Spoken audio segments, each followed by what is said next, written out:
Bapak-bapak, ibu-ibu, saudara-saudara kaum muslimin rahimakumullah. Murai di dahan dan koko ayam di kandang, dunia ini penuh dengan berbagai macam kesibukan. Sejak dari petani yang turun ke ladang, pedagang yang berangkat ke pasar, pelajar yang menuju sekolah, sampai kepada pegawai yang berangkat ke kantor, seluruhnya tidak lain untuk mencari sesuatu yang bernama bahagia.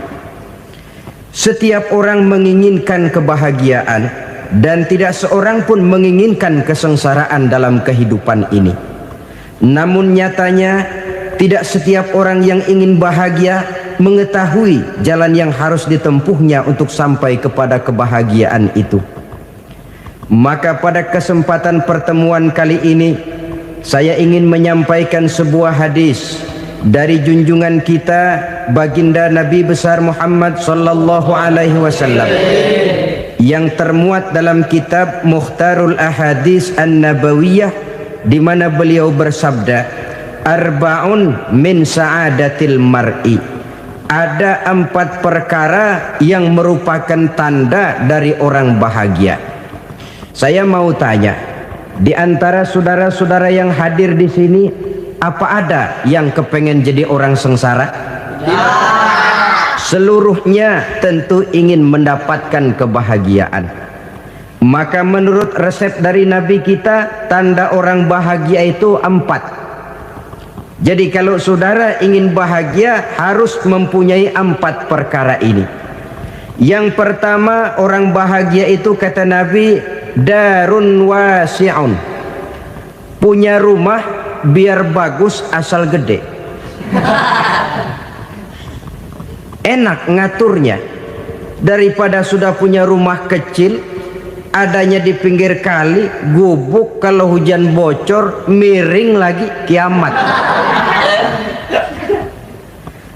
Loh, kalau gitu Islam materialis dong. Hadis ini boleh diartikan dengan makna hakiki, arti yang sebenarnya, boleh diartikan dengan makna majazi, arti kiasan. Kalau dia diartikan dengan arti kias, maka yang dimaksud darun wasi'un ay qalbun wasi'un. Rumah yang luas tidak lain daripada hati yang lapang. Karena di situ kunci kebahagiaan yang sebenarnya. Walaupun kita cuma tinggal di petak berukuran 2 kali 3 meter, kalau hati kita luas rasanya rumah itu. Tapi biar rumah kita halamannya saja puluhan ribu hektar, ada kolam renangnya, kamar tidurnya tidak lagi terhitung. Kalau hati yang menempati rumah itu sempit, maka akan terasa sempit jugalah rumah itu. Tempat bergantungnya tidak lain adalah hati. Marilah kita mencoba melihat berbagai pandangan orang tentang bahagia ini. Ada orang menyangka bahwa bahagia itu kalau dia mendapatkan harta yang sebanyak-banyaknya. Siapa yang banyak harta, dialah raja. Apa yang dia mau, seluruhnya bisa dibeli. Keamanannya, dia bisa menyewa petugas. Seluruh fasilitas untuk menyenangkan kehidupannya bisa dibeli. Pendeknya, hartalah segala-galanya dalam kehidupan. Sampai ada pepatah mengatakan, innad darahima fil amakini kulliha taksur rijala mahabatan wa jalala. Sesungguhnya harta, dinar, dirham, uang di mana-mana selalu bikin hebat orang yang memilikinya. Coba lihat, orang yang punya duit sama yang enggak punya duit, jangan gaya hidupnya, gaya jalannya aja lain. Wahia lisanun liman arada fasahatan, wahia silahun liman arada qitala. Uang adalah senjata yang paling ampuh bagi orang yang mau pergi perang, dan lidah yang paling fasih bagi orang yang mau bicara. Kalau bicara dengan lidah macet, cobalah bicara dengan harta, lancar. Sampai ada pepatah demikian, segalanya bisa diatur dengan harta. Maka di kalangan orang yang berpandangan semacam itu, seluruh kegiatan hidupnya hanya terfokus kepada bagaimana mengumpulkan harta yang sebanyak-banyaknya. Tidak peduli halal haram, tidak kenal sore pagi siang dan malam, tidak sempat sujud, jauh dari agama, jauh dari kehidupan yang bersifat ruhaniyah, jauh dari Allah dan sebagainya. Sampai dalam Al-Quran dikelompokkan dalam kelompok yang dinamakan lumazah. Allazi jama'a malahu wa 'addadah yahsabu anna malahu akhladah. Mereka mengumpul-ngumpulkan harta sebanyak-banyaknya dan menyangka bahwa harta yang banyak itu dapat mengekalkan hidupnya, mengekalkan kekayaannya, mengekalkan kebahagiaannya. Saudara hadirin yang berbahagia, kalau pandangan hidup ini benar, artinya kalau harta memang merupakan satu-satunya hal yang dapat membuat orang bahagia, tentu di rumah mewah tidak akan pernah ada tangis derita. Tentu di satu tempat di mana fasilitas hidup serba menunjang tidak ada yang namanya penderitaan. Tapi suka dan duka, sedih dan gembira, senyum dan tawa adalah milik setiap orang, baik dia punya harta maupun dia tidak punya harta. Nyatalah bahwa harta semata-mata bukan merupakan jaminan bahwa orang akan bahagia, walaupun tanpa harta orang sulit untuk bahagia. Saya mau cerita, ada orang super kaya, namanya Aristotle Onassis, raja tanker Yunani. Dia punya kapal tanker saja konon sampai 11 banyaknya. Punya perusahaan penerbangan yang disebut Olympic Airlines. Punya hotel di berbagai kota besar di dunia ini, sejak dari New York, London, Paris, Rome dan sebagainya. Bahkan punya pulau yang dia namakan Pulau Scorpio. Ini kan namanya sudah kaya nggak tanggung-tanggung, punya pulau. Nah, dia punya 2 orang anak, yang satu laki-laki namanya Alexander, yang satu perempuan namanya Maria Onassis. Seluruh harapannya tertumpah kepada anak lakinya Alexander ini, yang akan meneruskan usahanya, meneruskan kekayaannya, meneruskan dinastinya. Apa yang terjadi? Ternyata anak yang dia harapkan yang bernama Alexander ini mati muda dalam kecelakaan pada waktu dia olahraga. Apa olahraganya? Namanya olahraga anak orang kaya, golongan jet set. Olahraganya olahraga pesawat terbang. Jatuh, ya nggak kapungut, habis mati. Tinggal satu anak perempuannya, Maria Onassis. Tapi anak perempuan ini juga malah urakan. Terakhir dia pacaran, bahkan kemudian kawin sama orang Rusia. Rupanya Aristotle Onassis ini broken. Kekayaannya yang berlimpah ruah, perusahaannya yang begitu banyak, siapa yang akan meneruskan? Siapa yang akan menggantikan? Sampai kemudian dia mengurung diri di Pulau Scorpio dan mati di sana secara mengenaskan. Seorang multi-jutawan, seorang yang super kaya, mati menyendiri di pulau sepi. Ibarat kata pepatah, anak ayam mati di lumbung. Bukan kekurangan makanan, keurugan makanan. Begitu kehidupan Aristotle Onassis. Dan banyak orang-orang yang sudah demikian kaya sampai dibingungkan oleh kekayaannya sendiri.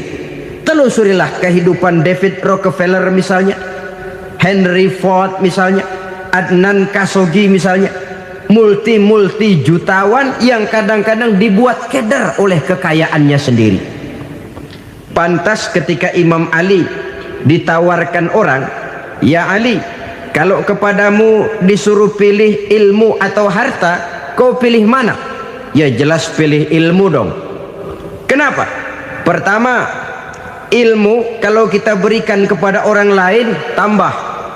Tapi harta kalau kita berikan kepada orang lain kurang. Saudara punya uang 10.000, dibagi orang 5.000, jelas uang saudara berkurang. Tapi saudara punya ilmu diberikan kepada orang lain bisa, saudara pun makin mantap. Tidak lantas jadi bodoh karena ngajarin orang. Saudara bisa Fatihah lalu mengajarkan orang Fatihah. Orang bisa, saudara pun makin hafal. Tidak lantas setelah diajarin orang ilmunya hilang. Begitu datang dia minta orang, tolong ajarin saya Fatihah, udah habis, nggak ada.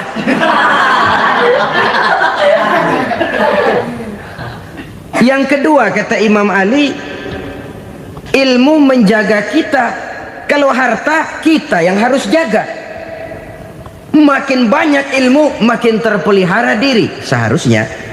Tetapi makin banyak harta makin bingung kita jaganya. Sampai kadang-kadang kalau perlu seluruh keliling rumah dipasangi alarm. Belum cukup disewakan anjing besar-besar, pasang di depan pintu, awas anjing galak. Masih belum cukup juga cari centeng tukang-tukang kepruk jaga rumah. Masih terasa belum aman padahal rumahnya dikelilingi tembok besar. Di balik tembok ada pintu-pintunya tebal. Di balik pintu itu terbuka masuk kamar, kamar pun ada pintunya, pintunya pun kuat. Masuk ke dalam kamar ada lemari, lemarinya pun pintunya kuat, dikunci, kuncinya pun kuat. Tapi terhadap seluruhnya yang timbul cuma sekedar was-was saja. Kesimpulannya sekali lagi, tanpa harta orang memang sulit untuk bahagia. Tapi harta semata-mata tidak merupakan jaminan orang akan bahagia. Dengan hati yang luas itu modal utama untuk mencapai kebahagiaan hidup. Orang yang hatinya luas, saudara-saudara, punya hati yang lapang, melihat kenyataan hidup ini, dia bersyukur senantiasa kepada Allah. Lantas tidak timbul hasud dan iri hatinya. Oleh karena itu jiwanya selalu lapang.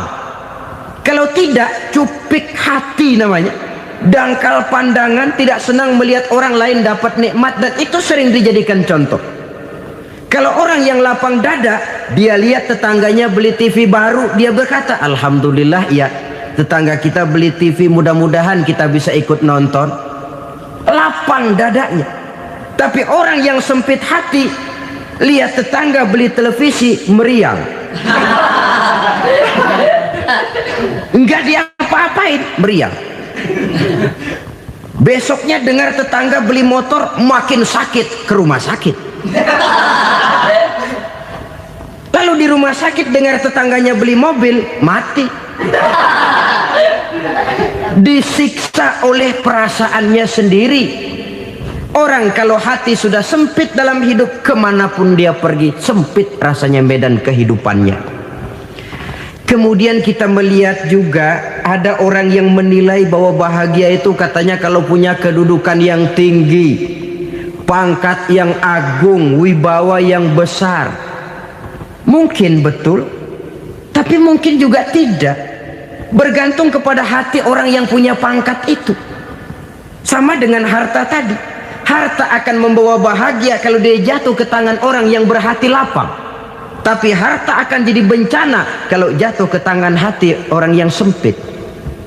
Pangkat akan membawa bahaya kalau jatuh di tangan hati orang yang sempit. Lebih dari itu, kenyataan mengajarkan kepada kita bahwa ternyata pangkat dan jabatan tidak selamanya memberikan kebahagiaan dalam kehidupan. Bahkan resikonya kelewat besar. Beberapa bukti kita bisa ambil dari para pemimpin dunia yang menjadi korban lantaran pangkat dan jabatan yang disandangnya. Saudara ingat Presiden Abraham Lincoln dan John Kennedy dari Amerika? Dibunuh orang. Park Chung-hee dari Korea Selatan, Ziaur Rahman dari Bangladesh, Anwar Sadat dari Mesir, terakhir Indira Gandhi dari India, menjadi korban dari pangkat dan jabatan yang disandangnya dari orang-orang yang tidak senang dia memegang jabatan itu. Dia akan mudah mengundang bencana. Sehingga pantas kalau seorang presiden terkemuka Amerika, Harry Truman namanya, dia mengatakan jabatan presiden itu, kata dia, seperti orang nunggang macan, naik macan. Harus kita taiki, kalau enggak dia bakal nerekam kita, ngeri katanya. Adapun orang yang hatinya lapang, kalau dia menerima pangkat dan jabatan, dianggapnya itu satu kesempatan untuk berbuat baik. Tapi orang yang berhati sempit, menerima pangkat dan jabatan, bukan kadang-kadang menerima, malah berusaha setengah mati mencapai dengan segala cara. Kalau perlu jilat atas, jilat atas. Jadi golongan sumuhun dawu. Jadi kelompok kulon nuwun, yes sir, yang kerjanya cuma oke bos. Kalau perlu jilat atas, jilat atas. Kalau perlu injak yang bawah, injak yang bawah. Perlu sikut kiri kanan, sikut kiri kanan. Yang penting pangkat dapat, jabatan dapat.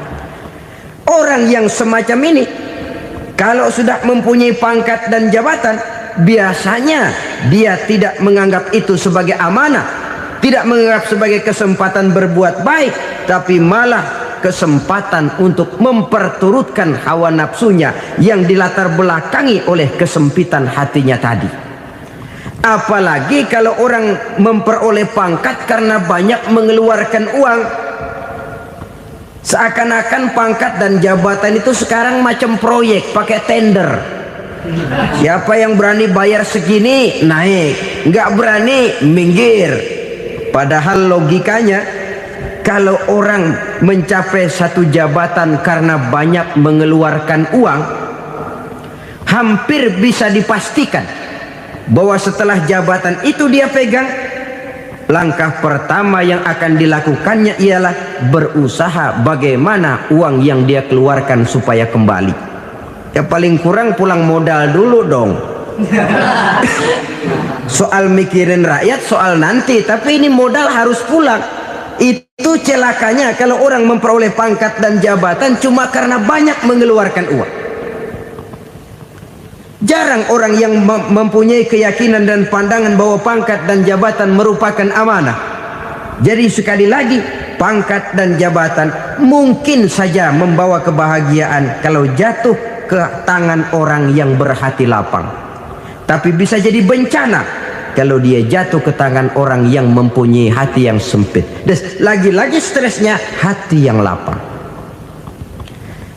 Lalu sebagian orang, saudara, ada yang berpandangan katanya bahagia itu kalau jadi orang terkenal, mempunyai popularitas, menjadi idola di kalangan remaja, di kalangan orang tua, di segala lapisan masyarakat. Padahal makin populer orang makin terikat dia. Ya kalau macam kita ini kan nggak punya nama, nggak populer, tengah malam buta mau nongkrong di warung Tegal aman.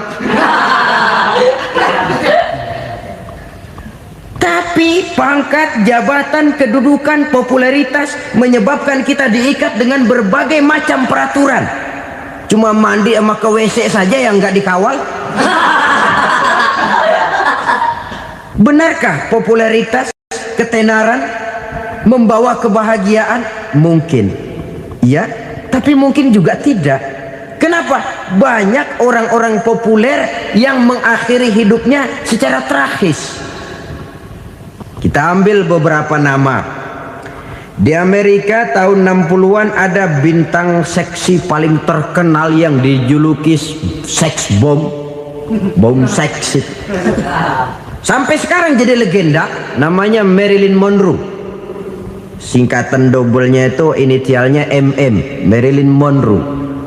Terkenal top sampai dia mati tahun 62. Namanya sekarang masih saja dibicarakan orang. Kenapa dia bunuh diri?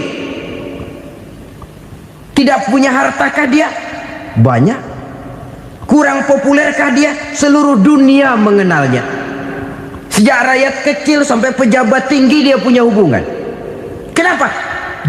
Jenuh. Dia terlahir dalam keadaan yatim. Setelah itu tidak lama dia berangkat remaja, ibunya meninggal. Pindah dari wanita asuh ke wanita asuh sampai 12 orang ibu angkatnya. Dan kekecewaan yang paling parah, setiap laki-laki yang dekat dengannya hanya seperti kapal berlabuh, datang dan pergi silih berganti, padahal dia merindukan seseorang yang bisa melindungi hidupnya. Dia rindukan itu dan dia tidak pernah menemukan. Itu yang akhirnya menyebabkan dia minum pil tidur kelewat dosis, minum obat tidur kebanyakan, ya tidur terus sampai sekarang.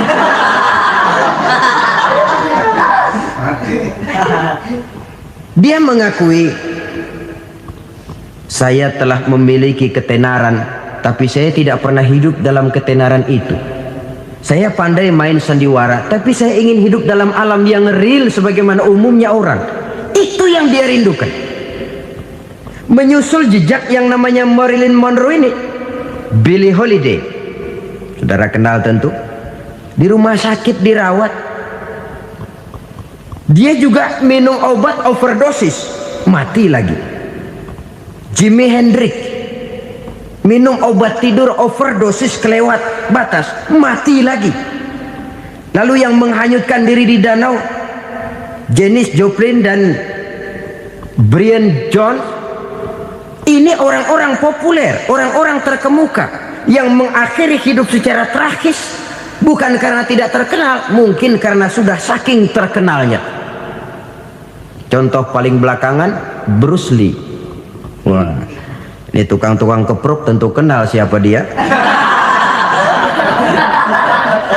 Sampai sekarang pun tabir kematiannya masih merupakan misteri. Dan yang masih hidup juga menunjukkan gejala yang aneh. Michael Jackson, rumahnya di Beverly Hills itu dijaga sedemikian rupa, dan dia selalu curiga kepada setiap makanan harus steril, bersih dari segala macam kimia. Kemana dia pergi, itu tukang-tukang keprok sudah selalu menjaga dan mengawal, dan dia seakan takut menunjukkan mukanya yang asli. Hingga kalau tampil ke tengah di luar show, dia kadang memakai pakaian yang tidak menunjukkan dia yang sebenarnya, takut dikenali orang. Ternyata popularitas sering jadi momok yang meracuni kehidupan manusia. Oleh karena itu, benarlah junjungan kita pada saat beliau mengajarkan orang akan bahagia kalau dia mempunyai hati yang lapang. Nah, sekarang masalahnya untuk mendapatkan hati yang lapang, caranya bagaimana? Kita kembali kepada konsep Quran.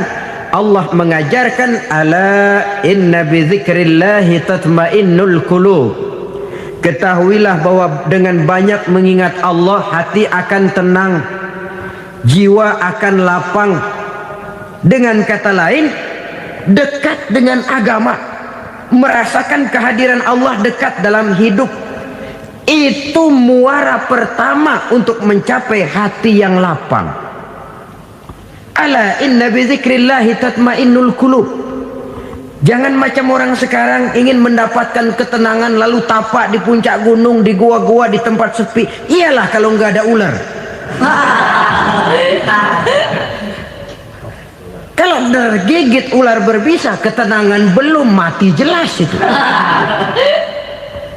Islam positif untuk mendapatkan ketenangan. Ala inna bi dzikrillahi tatmainnul qulubi.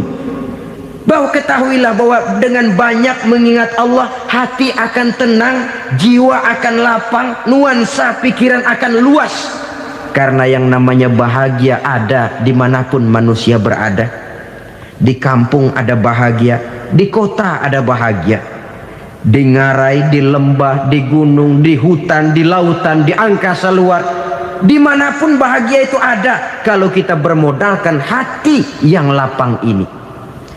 Dan hati akan lapang kalau kita dekat dengan agama. Dekat dengan harta buat sementara hati mungkin tenang, tapi ketenangan yang relatif dan temporer. Apalagi orang tiap kali tambah harta, tiap kali tambah rencana, itu wajar. Mungkin sebelumnya saudara berpikir, kalau punya duit 5.000 enak nih. Begitu punya duit 5.000, aduh sayang kalau 10.000 aja. Tiap kali tambah harta, tiap kali lain rencana. Makin banyak rencana, makin menjauhkan kita dari yang namanya ketenangan. Padahal ketenangan merupakan unsur utama untuk mencapai bahagia. Dan ketenangan itu bermuara dalam hati manusia. Tengoklah kehidupan ini. Orang yang banyak harta dengan orang miskin, berbedakah rasa sakit yang mereka tanggungkan? Rasanya tidak. Walaupun si kaya tidur di kasur empuk berselimutkan sutra mahal, sementara si miskin meringkuk di balai bambu yang keras dan kasar. Apabila maut datang, dia juga tidak pernah pilih bulu. Maut datang menjemput si kaya di singgasana keemasannya, dikelilingi oleh para pengasuh, dayang dan inang serta para pengawal. Dan maut pun datang menjemput si miskin papa, sehingga ia tergelepar di tepian jalan. Kedua-duanya bernama mati. Kalau nyata bahwa sakit yang ditanggung si kaya tidak beda dengan sakit yang ditanggung si miskin, bukan harta semata yang membuat orang bahagia. Hati yang tenang, jiwa yang lapang penuh kedamaian karena banyak berzikir dan mengingat Allah, itu merupakan modal utama untuk mencapai sesuatu yang bernama bahagia. Saudara hadirin yang saya hormati, inilah yang pertama dari 4 ciri yang digambarkan oleh Nabi tentang tanda-tanda orang bahagia. Dan harus berangkat dari yang pertama ini, hati yang lapang. Ini yang harus kita miliki lebih dahulu, baru nanti akan menyusul kepada poin yang ketiga, kedua dan selanjutnya. Sebab kalau hati sudah terisi dengan jiwa yang lapang, seluruh persoalan insya Allah akan bisa kita atasi dengan sebagaimana mestinya. Yang kedua sekarang, tanda orang bahagia menurut baginda Nabi, markabun syariah. Orang bahagia itu, kata beliau, punya kendaraan biar cepat asal lancar. Artinya kemana dia mau pergi mudah. Apa maksud hadis ini? Kalau kita kaji lebih dalam, kendaraan itu kan alat transportasi. Transportasi tidak lain adalah usaha memudahkan komunikasi. Pindah dari situ kepada teori bahwa manusia adalah zon political, makhluk bermasyarakat yang tidak bisa memenuhi kebutuhan hidupnya secara sendirian. Kita memerlukan keberadaan orang lain dalam kehidupan ini. Untuk memakai baju saja kita sudah perlukan petani yang tanam kapas, pabrik yang memintal kapas jadi benang, pabrik yang menenun benang jadi kain, sampai kepada mesin jahit, sampai kepada tukang jahit. Itu cuma untuk memakai pakaian saja. Tidak seorang pun di antara kita yang sanggup memenuhi kebutuhan hidupnya secara sendiri. Kita perlu orang lain. Maka kebebasan dalam arti mutlak, kebebasan tanpa batas, itu tidak mungkin ada dalam kehidupan. Karena kita mengadakan yang disebut interaksi sosial. Setiap kegiatan kita tentu melibatkan orang lain. Menurut kita barangkali kita bebas jalan di jalan raya semaunya, tapi orang lain berkendaraan pun merasa bahwa ini ada juga jalan haknya, dan begitu selanjutnya. Oleh karena itu, maksud dari kendaraan yang cepat ini adalah khulata'uhu ma'as solihin. Lingkungan pergaulannya terdiri dari orang-orang soleh. Pergaulannya luas. Kemana dia pergi ada temannya. Kesulitannya ada tempat dia cerita. Dan kesulitan kalau sudah diceritakan kepada orang lain, taruh kata orang itu tidak bisa menolong, namun menceritakannya kepada orang yang kita percayai, kan paling kurang sudah mengurangi beban jiwa, mengurangi tanggungan batin, merasa masih ada tempat kita cerita. Maka lebih baik orang awam yang mau bergaul ketimbang orang setengah alim tapi ngunci pintu. Sebab nantinya akan timbul sikap picik, cupik pandangan, dan tidak luas menghadapi kenyataan dalam kehidupan ini. Namun yang harus kita garis bawahi, pergaulan memang mesti luas. Namun jangan sekali-kali lupa bahwa pergaulan sangat besar pengaruhnya dalam ikut membentuk kepribadian manusia. Sehari-hari bisa kita bilang kalau kita dekat sama tukang minyak wangi, sekalipun nggak dibagi minyaknya, baunya tentu dapat. Betul? Tapi dekat sama tukang elas, walaupun nggak kena apinya, asapnya mesti kena. Kalau Syauqi mengatakan lebih jelas lagi, man asyaral asrafa asa musyarrafan wa muasyiral anzali ghairu musyarrafin. Awalam taral jildal hakira muqabbalan bisagri lamma sara jildal mushaf. Siapa yang bergaul dengan orang mulia, dia bakal ikut menjadi mulia. Tapi siapa yang berteman dengan orang hina, dia tidak bakal ikut menjadi mulia. Tidakkah kau lihat, kata Syauqi, kulit kambing yang hina pun dicium orang ketika menjadi kantong Quran. Kulit kambing hina, kalau dia sendirian gak ada yang mau cium. Tapi begitu dia bergaul dengan Quran, menjadi kantong Quran, dipakein minyak wangi, ditaruh di tempat yang tinggi, mau diambil dicium dulu, dibawa dengan penuh hormat dan hati-hati. Kulit kambing yang hina lantaran berteman dengan Quran, numpang mujur. Tapi coba lihat kalau kulit kambing berteman dengan kayu, jadi beduk, habis. Zohor dikemplang, asar dipukul. Itu pun sedikit saja, cuma salah milih teman. Yang temannya Quran dihormati orang, yang temannya kayu lantaran jadi beduk, gelap-gelap subuh orang udah kemplangin.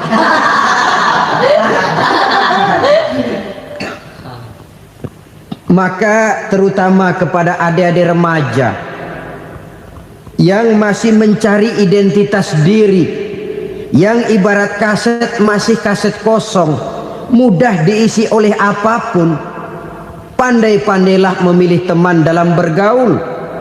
Karena banyak orang yang tadinya baik-baik, ketika terseret dalam pergaulan dengan orang yang tidak baik, kebaikannya menjadi lentur dan luntur. Tapi berapa banyak bajingan-bajingan tengik, orang-orang yang berlumur noda dan dosa, tiap hari melakukan maksiat, namun bergaul dengan orang yang baik-baik, pada akhirnya sedikit demi sedikit beringsut dan berangsur dia terbiasa mengikuti kebaikan-kebaikan. Saya tekankan ini kepada remaja karena mereka masih mencari identitas diri. Apa yang mereka lihat mereka mau, apa yang mereka dengar mereka ingin tahu. Coba lihat kehidupan remaja. Pulang nonton film Rambo, pengen jadi Rambo, gagah, maunya belekai melulu. Pulang nonton film Superman, pengen bisa terbang. Pulang nonton India, nyanyi melulu. Wajar, mereka masih mencari identitas diri. Saya ini sebenarnya siapa? Lingkungan, pergaulan akan membentuk itu. Karena itu pandai-pandailah bergaul, karena ia sangat besar pengaruhnya dalam ikut membentuk kepribadian manusia. Apalagi sifat yang jelek lebih cepat menularnya ketimbang sifat yang baik. Sifat yang baik, watak yang soleh itu lambat sekali untuk menular. Tapi yang tidak baik, kan prosesnya mah kalau remaja biasanya mula-mula dengar. Karena dengar lalu pengen tahu. Karena pengen tahu lalu ngeliatin. Begitu ngeliatin kan pengen nyobain. Setelah nyobain ketagihan. Nah ini prosesnya. Yang namanya ganja, morfin, narkotik, awalnya kan begitu. Mula-mula denger, katanya kalau sudah fly to the sky, sudah melayang ke langit, katanya disitulah puncak kebahagiaan. Mulanya cuma denger. Karena denger pengen tahu. Karena pengen tahu lalu ngeliat, kumpul sama orang yang suka ngeganja. Setelah ngeliat, nah pengen ngerasain. Begitu ngerasain enak juga, ketagihan. Kalau sudah ketagihan jadi penyakit kronis, bisa merembet kepada yang lain. Iya, kalau orang tuanya mampu untuk beli morfin, beli ganja. Kalau tidak kan pikirannya ngayap, jemuran siapa ya gue sabet.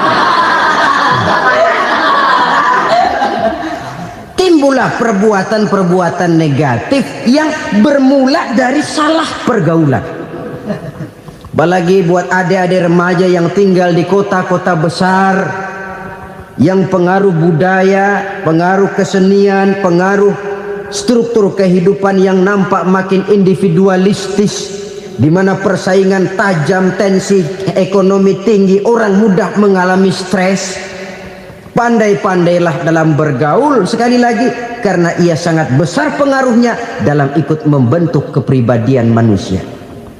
Orang bahagia punya kendaraan yang cepat, artinya punya pergaulan yang luas, dan lingkungan pergaulannya terdiri dari orang-orang yang soleh. Kemana dia pergi ada teman, kesulitannya ada tempat dia cerita.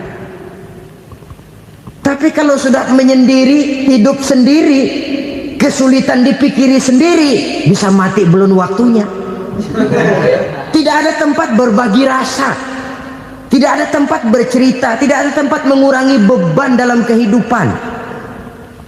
Pantas betul kalau Islam sangat menggalakkan dan menganjurkan orang kalau sudah sampai waktunya itu untuk melangsungkan nikah. Kata Nabi, ya ma'syaras syabab man istata'a minkumul ba'at falyatazawwaj. Hai para pemuda, kalau sudah mampu memberi nafkah, kawinlah, nikahlah kamu. Kenapa? Sudah ada teman hidup, tempat berbagi rasa. Kesulitan kalau ada tempat cerita akan lebih ringan ketimbang kita telan sendiri, walaupun bobot kesulitannya sama beratnya. Saudara-saudara kaum muslimin rahimakumullah, inilah ciri yang kedua, punya kendaraan biar cepat asal lancar. Kemana kita mau pergi gampang. Dengan kata lain, setelah hati yang luas, pergaulan yang luas. Dua. Yang ketiga sekarang, tanda orang bahagia itu menurut Nabi, misbahun mudhi'un, punya lampu yang terang. Oh, itu enggak problem. Sekarang sudah zamannya listrik masuk desa, Pak. Lampu sudah terang semua. Betul, kalau itu yang dimaksud. Tapi tidak cuma itu. Karena lampu yang dimaksud di sini, lampu yang akan menerangi seluruh perjalanan hidup. Dan perjalanan hidup itu sudah dimulai sejak kita terlahir ke alam ini, sampai masuk ke alam barzah, kumpul di padang mahsyar, sampai ke akhirat. Lampu yang menerangi itu yang diperlukan. Kalau lampu, katakanlah yang paling top sekarang kan lampu jenis Mercury. Taruhlah itu di rumah kita, dia cuma menerangi rumah kita, menerangi hati pun tidak sanggup. Bila kita masuk ke alam barzah, alam kubur, sanggupkah si Mercury yang begitu terang menerangi alam barzah kita? Tidak sanggup lagi. Sanggupkah lampu yang ratusan watt, bahkan puluhan ribu watt menerangi kehidupan di padang mahsyar? Tidak akan sanggup lagi. Kalau demikian, yang dimaksud lampu yang terang di sini apa? Tidak lain amal soleh, kebajikan yang kita lakukan dalam hidup. Itu yang akan jadi lampu penerang. Di dunia nama kita akan terang, jasad kita boleh hancur terkubur tanah, tapi nama kita akan dikenang orang. Begitulah kalau orang meninggalkan kebajikan dalam hidup seperti sekarang. Ribuan orang tiap saat berziarah ke kubur Imam Syafi'i, ke kubur Imam Malik, ke kubur Imam Ghazali, ke kubur orang yang baik-baik, orang yang soleh-soleh. Kebajikannya yang ditinggalkan, yang mengukir namanya dengan tinta emas, sehingga saudara sudah terbaring di alam kubur. Orang lewat, Allah, ini kuburannya Fulan bin Fulan, dulu ini kebaikannya Masya Allah, saya ikut merasakan. Mari kita mampir sebentar, kita Fatihah, mohon disampaikan Allah pahalanya kepada almarhum. Al-Fatihah. Itu kalau orang baik-baik. Lalu saudara tanya, Pak, orang mati dikirimin Fatihah apa nyampe pahalanya? Saya jawab, kalau saudara nggak percaya, mati dulu dah. Nanti saya Fatihain, tungguin di sana, umpama nggak sampai balik lagi kemari. Sekarang ini kan maunya otak-otakan saja, kalau nggak masuk otak nggak percaya. Padahal alam gaib itu nggak bisa diotak-otakin. Sama saja dengan saudara pernah dengar cerita kapal tanpa emas tenggelam kan? Pernah nggak? Di mana? Ya, di laut Masalembo. Begitu ke tanpa emas tenggelam, ratusan penumpang itu terjun ke laut, dipermainkan gelombang, berjuang menghadapi maut itu. Orang lagi timbul tenggelam di lautan, dihantam ombak, kita tengokin pakai helikopter. Pak, lagi timbul tenggelam ya? Iya, tolongin. Jangan khawatir Pak, nih saya kirim intan Pak, harganya 10 juta. Kira-kira orang yang timbul tenggelam di laut seneng nggak? Tidak. Kan mahal toh intan 10 juta. Kenapa dia nggak senang? Karena intan 10 juta dalam kondisi seperti itu tidak sanggup menyelamatkan dia. Dia akan girang kalau dikirimin ban mobil bekas, dikirimin papan terentang atau bambu. Intan yang 10 juta dia nggak girang, ban mobil bekas yang 1000 perak tuh pegang, itu yang dia girang betul. Inilah sebabnya Nabi berkata, mal mayyitu fi qabrihi illa kal ghariqil mutaghawwis. Orang yang meninggal di alam kuburnya seperti orang timbul tenggelam di lautan. Yantaziru da'watan min ahli, menunggu doa dari keluarganya yang masih hidup. Duh, bapak saya sudah meninggal, saya sayang benar sama dia. Kirimin kulkas ke kuburannya Itu sama saja dengan tadi orang tenggelam di lautan dikirimi intan yang harganya 10 juta, ndak sampai. Begitulah kalau kebajikan yang kita tinggalkan dalam hidup, sudah mati pun kubur kita masih diziarahi orang. Tapi kalau jahat yang kita tinggalkan, boro-boro lah orang mau doa lewat dekat kuburan kita juga serem. Tuh bajingan no, dulu mati dipendem di situ tuh. Jangan lewat situ, ntar kesurupan, jangan. Lewat saja orang ngeri. Konon lagi membacakan Fatihah dan mengirimkan doa. Hidup pada hakikatnya adalah kesempatan untuk berbuat baik. Maka sekali kesempatan itu diberikan, manfaatkan dengan sebaiknya. Sebab kesempatan kedua tidak akan pernah ada. Kesempatan berbuat baik di sini, di akhirat sudah pembalasan namanya. Sekali kesempatan itu dicabut, dia tidak akan pernah dikembalikan lagi. Kata Iqbal, hidup tidak mundur ke belakang, Bung. Berhenti diinjak orang, mundur hancur. Tidak ada kata mundur dalam hidup ini. Berhenti diinjak orang, mundur kecebur. Tidak ada kata lain, harus maju dalam kehidupan dalam artian yang positif. Hidup adalah kesempatan untuk mengumpulkan kebajikan yang sebanyak-banyaknya. Di situ nilai daripada manusia. Sekarang ini memang nggak kelihatan kok, orang yang banyak pahala sama yang banyak dosa nggak kelihatan kok. Barangkali kalau habis bikin dosa palanya pada benjol, mungkin orang takut sama dosa. Tapi sekarang sama saja, orang yang banyak dosa dengan yang nggak banyak dosa jalan bareng dari belakang, sama, nggak kelihatan beda. Tapi ada waktunya di mana pahala memegang peranan, di mana dosa diperlihatkan. Sama saja kalau kita bawa mobil siang, lampu kan nggak begitu berfungsi.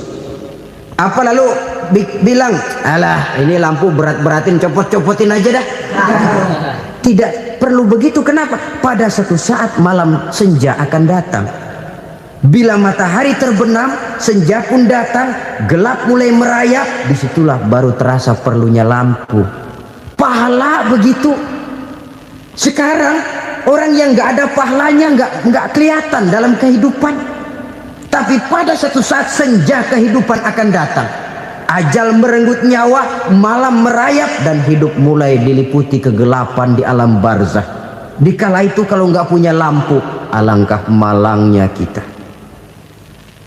Sebab amal yang baik, kata Nabi, di alam barzah itu akan diciptakan menjadi perempuan yang cantik menemani kita. Amal yang jahat akan menjadi orang yang paling jelek nemenin kita. Sudah di tempat gelap yang nemenin jelek. Kaum muslimin rahimakumullah. Kalau demikian masalahnya, tergantunglah kita pandai memanfaatkan waktu. Al-waktu kasaif. Waktu itu cepat sekali. Yang namanya waktu itu tahu-tahu. Tahu-tahu. Udah tahun 87. Tahu-tahu. Udah begitu. Tahu-tahu. Yang kemarin anak-anak, sekarang udah pada punya anak. Tahu-tahu saja itu. Begitu cepat waktu berlalu. Kalau tidaklah pandai kita memanfaatkannya, akan rugi kita. Nabi bersabda, man kana yaumuhu khairun min amsihi fahuwa rabih. Barang siapa yang hari ini lebih baik daripada hari kemarin, itu orang untung. Hari ini lebih baik daripada kemarin, bulan ini lebih baik dari bulan kemarin, tahun ini lebih baik dari tahun kemarin, itu orang yang beruntung. Tahun kemarin sembayangnya maghrib doang, sekarang udah tambah isya. Tahun kemarin cuman Idul Fitri aja ngancem bener, sekarang udah tambah Jumat, lalu tambah lagi maghrib, tambah lagi isya, dan selanjutnya. Hari ini lebih baik daripada kemarin, itu orang yang beruntung. Wa man kana yaumuhu mislu amsihi fahuwa khasir. Lalu barang siapa yang hari ini sama saja dengan hari kemarin, itu orang rugi. Hari ini sama dengan kemarin, rugi itu. Bulan ini begitu, bulan kemarin begitu, tahun ini begitu, tahun lalu juga begitu. Rugi itu orang. Rugi apa? Rugi umur. Umur tambah, amalan gak pernah tambah. Dan saya pikir lebih merupakan azab ketimbang nikmat kalau orang dikasih panjang umur cuma untuk numpuk dosa. Mending mana? Panjang umur banyak dosa sama pendek umur dikit dosa? Mending mana? Mending mana? Ya, paling mending tentu panjang umur banyak pahala. Tapi kalau tidak, sekali lagi, lebih merupakan azab ketimbang nikmat kalau orang diberikan panjang umur tapi cuma untuk sekedar menumpuk dosa. Kehilangan kesadaran bahwa dunia bukan terminal akhir dari satu perjalanan. Dia cuma halte di mana kita berhenti sebentar untuk menuju kepada terminal yang hakiki. Saudara-saudara kaum muslimin rahimakumullah, inilah lampu yang akan menerangi kehidupan, amal yang kita lakukan di dalam kehidupan. Jadi yang dimaksud dengan lampu yang terang, kebajikan yang kita kerjakan dalam hidup. Nah, setiap orang di awal tadi saya bilang ingin bahagia. Bahagia itu kan hakikatnya kumpulan senang dan selamat. Senang, selamat. Apa bedanya? Senang tapi tidak selamat, nggak bahagia. Selamat tapi nggak senang, nggak bahagia orang. Contoh, kalau orang korupsi, duitnya banyak, senang dia, tapi keselamatannya. Ada tentara baris di samping rumahnya udah bingung, padahal tentara latihan. Tentara cuma latihan, dia bingung. Senang, tapi karena keselamatannya tidak terjamin, dia tidak bahagia. Sebaliknya pegawai negeri jujur benar, cuma segaji-gajinya, selamat nggak korupsi tapi melarat, ya nggak bahagia juga, kurang senang. Kesenangan dan keselamatan untuk dunia saja, ya sekali lagi, kalau cuma sekedar untuk dunia saja, bisa dibeli pakai uang, bisa dibeli pakai uang. Saudara ingin selamat, bisa dibeli pakai uang. Saudara ingin senang, bisa dibeli dengan uang. Tapi setelah mati masuk ke alam barzah, habis kekuasaan uang. Nggak bisa lagi beli keselamatan pakai uang, tidak mungkin lagi membeli kesenangan dengan uang. Di situ pahala yang megang peranan. Makin banyak pahala, makin banyak saham untuk membeli kesenangan dan keselamatan, untuk memperoleh yang namanya bahagia. Dan jangan lupa loh, di alam barzah kita nggak sebentar, menunggu datangnya kiamat. Loh iya, kalau kita begitu dikuburin terus kiamat datang, untung. Tapi kalau masih harus 1000, 2000, puluhan ribu tahun yang akan datang, dalam satu penantian yang begitu lama, tanpa saham untuk memperoleh kebahagiaan, satu kemalangan yang tidak ada pernah putus-putusnya. Janganlah tergelincir oleh kebahagiaan sebentar yang menipu dengan mengorbankan kebahagiaan hakiki yang berjangka panjang. Apa artinya senyum sejenak kalau harus ditebus dengan tangis seumur hidup? Biarlah kita minum jamu, pahit memang, getir memang, tapi kan besok badan sehat. Daripada sekarang minum sirup, manis memang, enak memang, tapi bibir pada jontor besoknya. Sirawan, batuk, nggak karu-karuan. Banyak orang tertipu oleh kesenangan yang sebentar, Padahal laisa kullu ma yalma'u zahaban. Belum tentu semua yang berkilat itu emas. Belum tentu semua yang gemerlap itu intan. Karena itu marilah manfaatkan kesempatan yang diberikan Allah ini untuk mengumpulkan kebajikan yang sebanyak-banyaknya. Yang terakhir sekarang, yang keempat, tanda orang bahagia kata Nabi. Zaujatun salihah. Orang bahagia itu tanda yang keempat kata Nabi, punya istri biar cakep asal taat. Sudah surga itu sudah. Cakep taat. Istri kayak gitu, kalau belum mati jangan dikuburin dulu itu. Sudah cakep taat lagi. Tapi kadang-kadang enggak, udah jelek ngadat melulu. Apa yang mau dipilih? Sebab itu Quran mengatakan istri pakaian untuk suami, suami pakaian untuk istri. Kenapa suami istri diibaratkan pakaian? Alangkah tingginya gaya bahasa Quran ini. Suami istri teman hidup, hidup perjalanan panjang. Sejak kita dalam rahim sudah ada hidup kan di sini.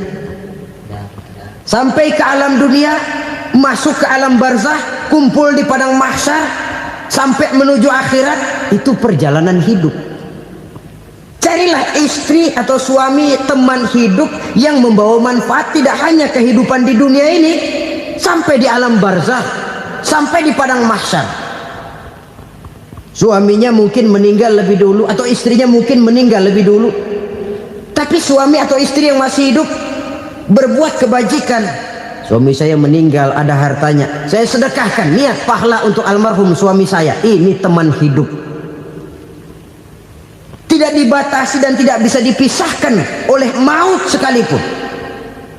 Zohirnya mungkin pisah, badannya mungkin pisah, tapi hatinya, jiwanya, kebersamaannya dalam menghadapi kehidupan. Karena itu saudara-saudara, bahasa Quran indah. Suami istri diibaratkan seperti pakaian. Apa fungsi pakaian? Pertama, pakaian jadi kebanggaan. Artinya suami harus menjadi kebanggaan istri, istri harus jadi kebanggaan suami. Yang kedua, pakaian itu kan fungsinya menutup aurat. Artinya sesama suami istri harus saling menjaga kekurangan masing-masing. Jangan malah sesama suami istri saling membongkar rahasia dan aibnya sendiri-sendiri. Istrinya diceritain jeleknya di mana-mana, atau suaminya dibongkar rahasianya di pasar umum. Itu sudah tidak lagi berfungsi sebagai pakaian. Kenapa semua ini diperlukan? Karena kita menyadari bangsa yang baik terdiri dari masyarakat yang baik. Masyarakat yang baik merupakan susunan dari warga yang baik. Warga yang baik adalah terdiri dari rumah tangga yang baik. Dan rumah tangga yang baik merupakan susunan dari pribadi yang baik. Dari situ langkah dimulai. Membangun satu bangsa yang baik diawali dengan membangun rumah tangga yang baik, dengan menciptakan pribadi-pribadi yang baik. Sehingga dari sini diharapkan berkembanglah nilai-nilai kebaikan. Orang akan bahagia mempunyai istri yang soleh. Kenapa? Tidak ada seorang suami bisa sukses jadi apapun dia, apapun profesinya. Dokterkah, kiaikah, mubalikah, petanikah, pengusahakah, pejabat tinggikah, tidak ada seorang suami yang bisa sukses tanpa peran serta istrinya. Walaupun memang peranan itu tidak begitu kelihatan, tapi sangat menentukan. Karena itu, saudara hadirin yang saya hormati, Islam sangat menghargai kaum wanita, memberikan kedudukan yang tinggi sepanjang tidak mematikan kodrat kewanitaannya. Nah, kalau sudah kesuksesan ini diawali dari rumah tangga, karier di masyarakat mudah untuk dikejar. Tapi keberantakan di rumah tangga merupakan kegagalan pertama di tempat lain. Nah, inilah saja yang dapat Al-Fakir sampaikan pada pertemuan kali ini.